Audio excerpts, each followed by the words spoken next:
All right, man. Got the cameras rolling here. Uh, just straight from the hip, same kind of questions I've been asking everybody else. We've known how long have we known each other? It'll be 2 years in October. No way. Yeah. That's flown. It has. It's crazy. Wow. And you compete. I mean, you kind of compete everywhere, but you're kind of in with like the natural strongman. Not exclusively. Not exclusively. Only recently, it's not as prevalent in the U.S. It's Right. mostly a European Right. federation. So normally I'm competing with just everybody. Right. And it was only recently that I was able to find a natural show, competed there, did well, and if there are opportunities, that's something I'll try to continue doing. But if not, then I'll kind of take what I can get. Right. It's really shocked me because I've got several athletes all over the world that are competing with the natural strongman federations. And like, I really thought when they put these together, it was going to be like a joke federation. Like, the weights are going to be silly and they weren't going to be real contest and the athletes weren't going to be like top level. It's no joke. Oh, yeah. I mean, there's no way I could compete there. I mean, it's serious level weights, serious level athletes. Because I've got athletes that compete and like, it's ridiculous. I mean, it's absolutely amazing. I think it really is the future, really is one of the biggest, brightest futures of the sport is, whether it's natural or not, the people running those federations are really taking things to a different level, promotion-wise and quality of contest. Yep. Is just absolutely makes you want to go and compete. And the fact that it's not just little local shows, it's international shows. It is. And it's like everyone has this, including myself, this little notion of tested, not tested, natural, whatever. No, I mean, because they're actually tested, like legit tested. You know that when you're competing there, because I've seen some people that got banned recently, and I'm like, they got banned for that, like a blood pressure medication, and they're like serious that the people running this are like dead serious. If you're going to play in this contest, we expect you to play by the rules. That's I've been dying to ask you about this. What got you like kind of excited to go that way, to be able to compete with them? It's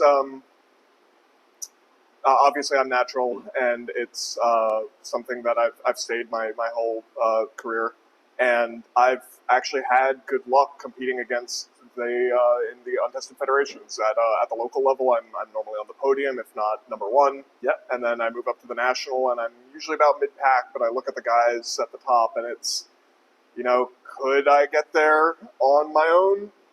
Maybe with a lot of dialing in of technique and dialing in of diet and training and all the other things that help me, move forward in the sport. But it's a pretty big gap to fill.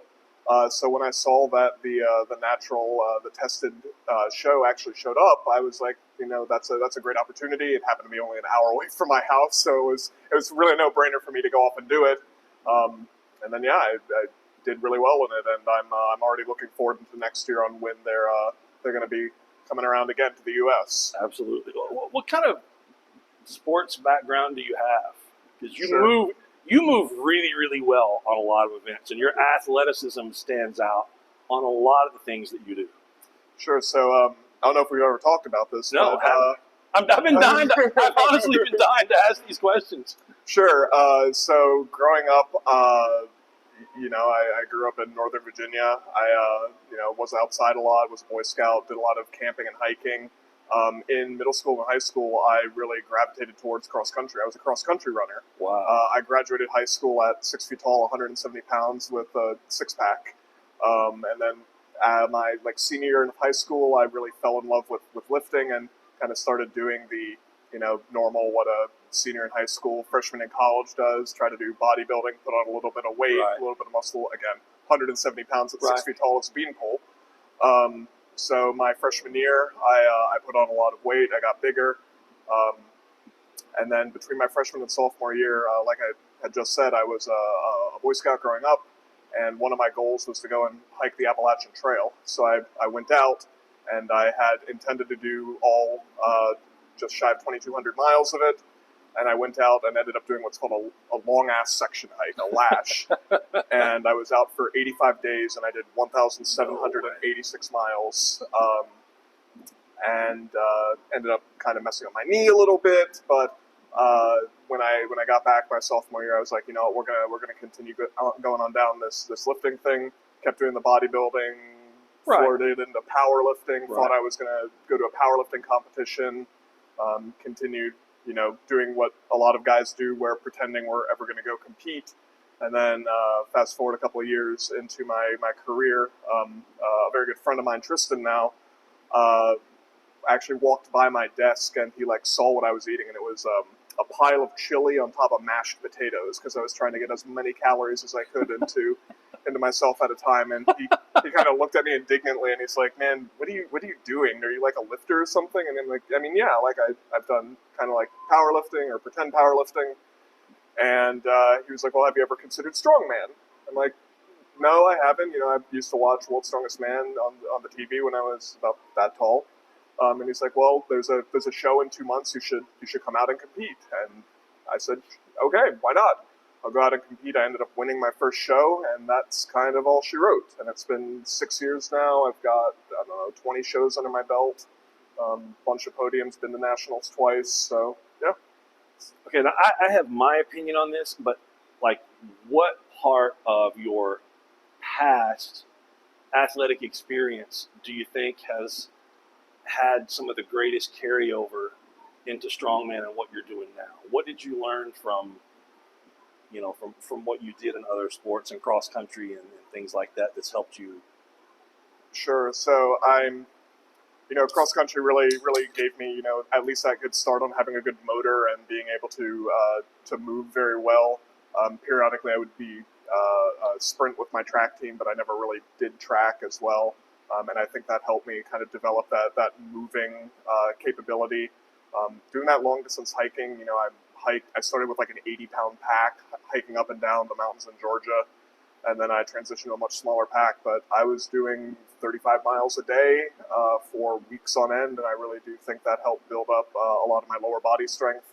Unfortunately, I never grew the big hiker calves, but it is what it is. You know, I've told you about that. Like, I'm constantly trying to get my calves bigger, and it's just never going to happen. I've understood that, but I do think that it helped build tendon strength, build some injury resilience, build some ability to push through injuries. You know, when you're maybe messed up a knee or something like that, and you're 15 miles from the next road crossing, you got to keep pushing. And you know, maybe that's some part of the mentality that I brought forward into strongman, to be able to kind of push through some of those thresholds. Well, I do think, you know, that you're a cross country team, but you're still an individual out there doing what you do, and it's always, hey, this is the path that I've got to cross. This is what I've got to do. And really, so much of working with different clients. I worked with a client, Pavlos, another natural client, and I told you he smacked himself in the face with the Husafel stone the other day. We picked it up, but he's doing a lot of the preparation for these contests. Husafel stone and sandbag carry for max distance, and he wants to do it the full 75 seconds. And I'm like, if you're carrying a Husafel stone, and it's the Husafel sandbag, I think, for 75 seconds, and he did it the other day in training. So by the time this comes out, the contest will be over. We'll see what he really did. But his comment was, I did it, and now I know I will do it and not die. And that was, for him, that was the biggest confidence booster that he needed, was to know that he could do it and not die. And now he's got the confidence that contest day, no problem. I can push myself as hard as I want to. And I think some of that mentality is something that maybe beginner strongman that don't have another athletic background like that don't come into the sport with. Of, hey, I can really do all of this, and I'm still going to survive. It's going to suck. It's going to hurt. I'm going to hurt for days or weeks or whatever, but I can still survive. Where you see a lot of other people kind of quit, you know, especially on a medley or even in training. You know, you get, you know, I just think that's a big trait that I see in you always, that it's just like every weekly review, it's just like you're a train that's just still going. The next step, I'm ready. Let's go for the next week. We're ready to go. Had a rough week. This happened. The wedding's coming up. Blah blah blah is going on. What's next? So tell me a little bit about your job without getting too specific. Sure. So I'm an engineer. You drive a train. I drive a train. Yeah, I've got a fun hat. I blow a whistle. It's good. Probably shouldn't have made the hand gesture when I did that. Keep it or cut it. That's up to you. I have been an engineer for about a decade now. I work in the defense space. Okay. I spent my first 4 years designing nuclear submarines. Spent 2 years as a structural designer, and then I became a construction manager. And then my last year and a half or so in that job, I was a test supervisor specializing in at-sea testing. So I would go out on the boats, go underwater, drive them around with the Navy, and make sure that the Navy was ready to take them. Unfortunately, I had been doing a long-distance thing with my now wife, and she wanted us to move in together, so I quit that job and moved to... you mean you wanted to move in right, together? Right, We, of you course, didn't mean she wanted... Yeah. Wrong pronoun there. Yes, of course, we, love of my life, wanted to move in together. So I moved down to New Jersey, found another job in the defense space, and right now I'm an engineer that is the chief engineer for an artillery project for the U.S. Army. Yeah. That was 100% not what I was expecting. 100% not what I was expecting. So kind of the same question I've asked everybody else. What was it that, out of the blue, made you say, hey, I'm going to contact this crazy Clint guy from YouTube or whatever? Sure. What was it that grabbed your attention? So I was working with another coach at the time. I've been training strongman for about 6 years. I've been with you for 2, and I was with my previous coach for just over 2 years. So clearly it's time for me to switch. Apologies. No, I tell people to do that all the time. But I was with my previous coach, and my worst events are my strength movements, my deadlift and my overhead, really. And I was making progress, but I didn't think I was making as much progress as I could, and I started kind of investigating other options. My previous coach, he's an extremely competent coach, but I noticed that his really top-performing athletes were women and lightweight strongmen. I compete as a middleweight into the heavyweight, and I was looking for a coach that had either personal experience as a heavier athlete, because I do think that there's some differences in training methodology. Yeah, I've learned that quite a bit. Yeah. And somebody who had a very different training methodology, because I kind of wanted to shake it up after I'd been training for so long. So you were on a short list of about 3 other people that I reached out to. One guy ghosted me. Not going to name names. One guy ghosted me. One guy was no longer taking online athletes and recommended somebody else, but the recommended person, again, an extremely competent coach, but kind of fell into the same category as my previous coach. And then you. And back in high school and college, I'd read some of your columns on Elite FTS, and a lot of people had mentioned you as a potential coach. And I, to be fair, didn't think that I would be able to get in touch with you and be able to get you as a coach. And when you reached back out to me, it was kind of all she wrote. And that's wild. That's totally wild to me that everyone I've talked to about that, so many other people have said, they read things through Elite FTS, and that's still, I'm still telling my wife, the people who I connect with are also the people that will read a book. They will read an article. They're not just a flip through a video on Instagram. So many of them have high-end jobs, sophisticated jobs, or they're entrepreneurs. I see a trend of the people. And I don't know if I end up attracting those kind of people the way I write, the way I'm long-winded, but that's really, really interesting. Really, really interesting. And a positive thing and a negative thing about working together. Sure. Other than the bourbon. Other than the bourbon. That's clearly a cheers positive thing.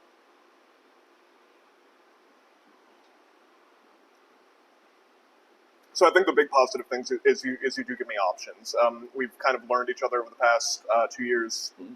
I think at the beginning you didn't really know how to work with me. Absolutely. Treated me with a little bit of eggshells, and I think at this point, if you throw something on the paper at me, I'll make the game time decision on whether or not I'm gonna push for it, or if I'm going to pull back and just say I'm doing the main lift today. Yeah. I had a long day at work. I've got other life responsibilities that I need to go off and do, and I'm just doing the main lift and then calling it for the day. But having those options to push hard when I want to, I do think that's a significant benefit and something I really like with your training methodology. On the other hand, the drawback, I'll give you two. And really, they're both not on you; they're on us, since it is a client-trainer relationship. Number one, I know you want us to keep to getting you feedback one day a week, and I am probably the perennial person that misses his day. It's Thursdays. I'm supposed to get back to you. I promise you, you are not. I swear to you, you are not the only person in the room that doesn't always get back to me on the exact same day every week. No, it's I think I can go through and I can tell you that Mike and his wife. Mike was here earlier, and then I have another client also that gets me all of his information normally on Fridays, and I work on those three on Saturdays. Sunday is always Pavlos and Chad Coy, and Monday is always at least Ashley Crawford, and then everybody else ends up falling, on their days. And my biggest thing is I want to make sure that everyone gets my undivided attention, and I don't ever want to have to sit down and say, I've got to rush to get this out. And I really want to sit down and say, okay, here's his review. I want to read it today. Tomorrow, I want to have 3 hours to work on what he needs for this next week. And then the thing is, when I end up with 6 people all on Monday that say, hey, I know I'm a few days late, but I need this right now. 6 people at 3 hours each is 18 hours in a day. So I have to make a choice. Either they're going to get very subpar work, or I'm going to get zero sleep and not be able to train and spend time with the family. But you are not the only. Well, that's good to hear, at least. I promise you. That's the majority of everyone that I work with. Sure, but I still feel bad for it, and I don't know if it's better for I just snap the chalk line on Thursday if I've done 2 days, if I've done 4 days, just to. Here's my partial week in review, and just to get you started, just so that you have something. Get your name in the hat. Yeah, right, that's the big thing. If that's easier, if that's a better way to approach it, it's something we should probably talk about. I've actually never thought that about you at this point. I can name names. I can name a list of at least 5 different people. Is the list in this room? No, because those guys are always like, no, whenever you can. I'm not worried. Literally, those two are like, no, whenever you can. I'm not worried. We're cool for a couple more days. Sure. But yeah, it's a long list of people that do that. So that's part of the job. Just like I know with your job, there are things that are just like, this happens every week. Sure. And that's just part of your job, and that's part of management. And anytime you own a business or you're responsible for your job, it all comes down to my responsibility, not yours, to manage for that. Mm-hmm. Just like paying your taxes at the end of the year. You never show up at the end of the year and say, oh my gosh, where do these taxes come from? It's your job to plan and prepare for that for the whole year for it to be ready. So it's my job the whole week to say, okay, who has got this? Who has it? Who's normally on this day? And I should be the one accepting the responsibility to say, if it came in late, why didn't I contact you 2 days ago when it was normally in and say, hey, are you okay? Is everything all right? Sure. So I've tried to do my best the last year to be able to say, you know what I could have done? It's not really their fault. I could have contacted him 2 days ago to say, hey, are you all right? Are you sick? Did something happen? How was the wedding? Rather than get upset when your review comes in 2 days late. And then I'm like, why did he send all this the last minute? I can't do this today. Sure. But if everybody's 2 days late, then I just move everybody down the line. But I completely understand that. And I still think one of the worst parts about me is the fact that I'm not there to watch you.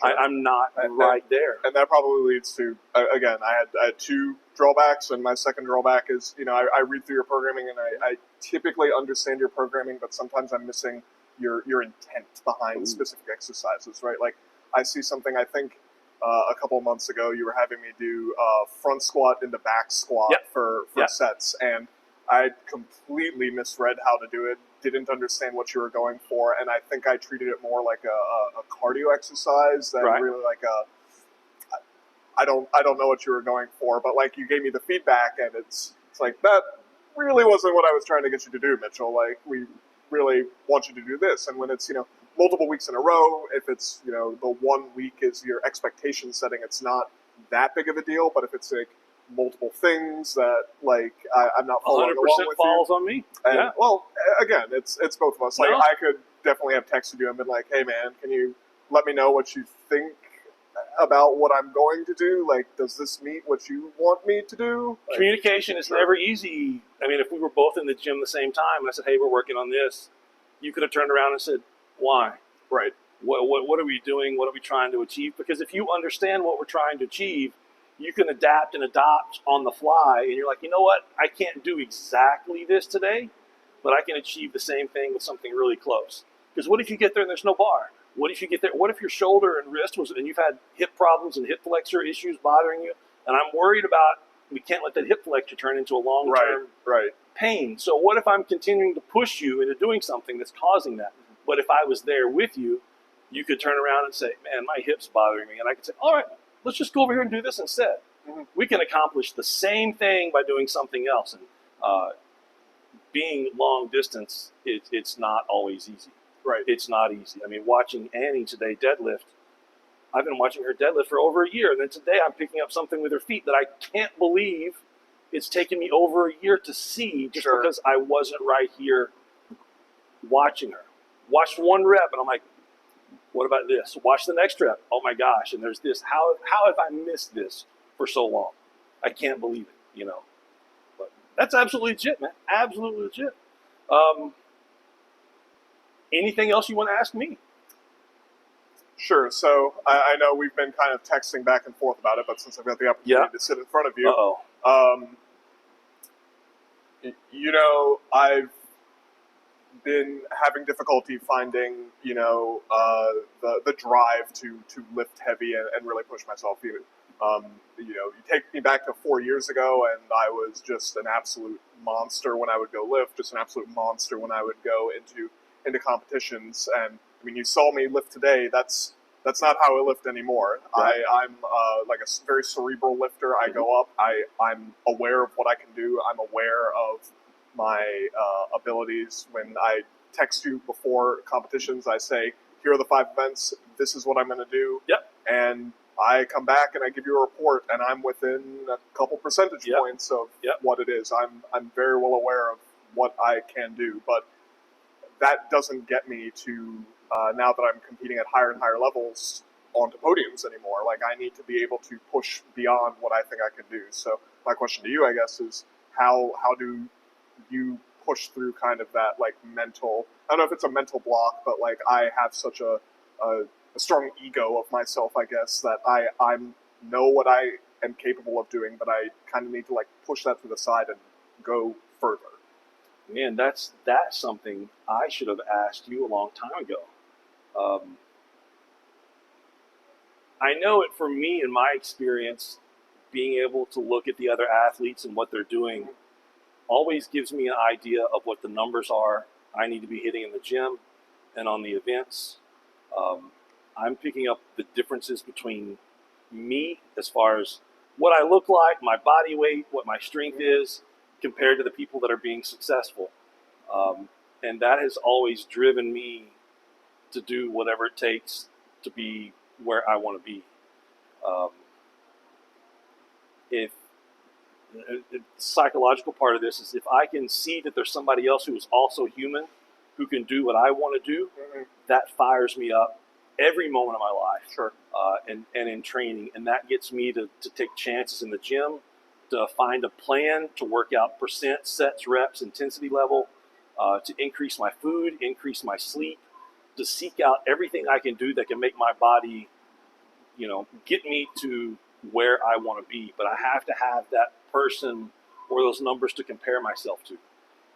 One of the biggest things for me was like the Eddie Hall documentary that came out in 2016, 2017. Sure. Yep. Just before he won World's Strongest Man, because they finished with saying, and then he went on to win World's Strongest Man. And then becoming Eddie's friend allowed me to understand all the details, how the attention to detail that he put into every portion of his life to get to being world's strongest man, to get to having the 500 kilo deadlift. And in my mind, I saw everything that he's told me as a recipe on how I can do whatever I want to do. And for me, that fuels me that all I have to do is, and I laid out the food and obsession, the recovery. And for me, knowing all of that motivates me to no end to be better, to see how far I can take it. When I see someone in the gym who can push harder than me and do another set and keep going and do more accessories, that motivates me because I can do that. You know, somebody can always beat me because they're better than me, because they have more genetic talent, they're taller, you know, they're bigger, they're stronger, but nobody's ever going to beat me because they tried harder than me. And that's how I've always stayed motivated to get better in every sport. As far as how I get you to do that, we need to figure out what makes you tick and what you really want to achieve. Do you have a number on something that's like, we've got to turn a want into a need? Because if you say, I want to pull 650, okay, sure, I want a brand new car. If you say, Clint, I need to pull 660, Right. you know, because I may want a steak, but I need food to live. So if we can turn your wants into a need, then we can help get you focused on, you know, whatever it takes in training for you to get there, to accept that, you know, I'm going to hurt and this is going to go on, or I have to obsess about massage and recovery, or we have to figure out how we're going to get your body to recover physically and mentally to get you to that point. I'm glad I'm getting this on tape because I've got to go back and review this, and now I've got to figure out what it takes that makes what it does, you know, to get you to tick. Sure. And I've got to get your goals, hard numbers on paper, and we've got to get you from where you are right now to where you want to be. Because a couple of the worst things you can do as an athlete is you have a goal, you care about something, and you're not getting there. And when you know something is wrong and you don't know how to fix it, people quit. When you take something that you love and you're passionate about, and I don't care if it's the gym or your marriage or your kids or whatever it is, when you have something that you love and you're passionate about and you can't get it to work, that's soul crushing. And if you can find anyone who can step in and say, okay, here's the recipe. This is where we're at. This is where we need to be.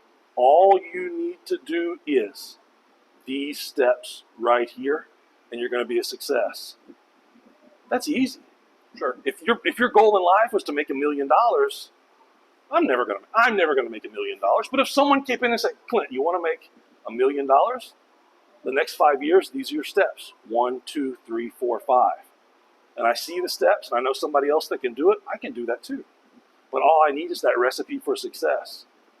So that's what I've got to figure out. I've got to figure out your recipe for success. Perfect. And if I don't, then I shouldn't be your coach, and you should be working with somebody else who absolutely can. And I'm proud to say that on video because it's the absolute truth. And if it was the same thing, if you were looking for a financial advisor or a boss or anyone, a best friend, if they're not getting you to where you need to be, it's no offense, it's nothing personal. These are my goals. I've got to go with someone else, I think, that can get me to my goals. Sure. And you should never be listening to just me. You should be, I've got these guys over here because I'm terrible at Husafell Stone. Why am I helping them?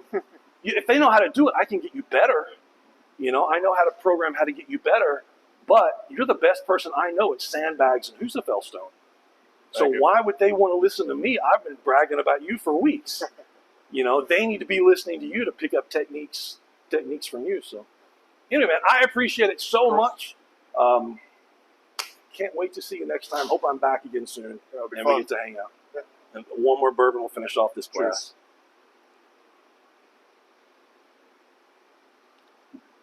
That is so good.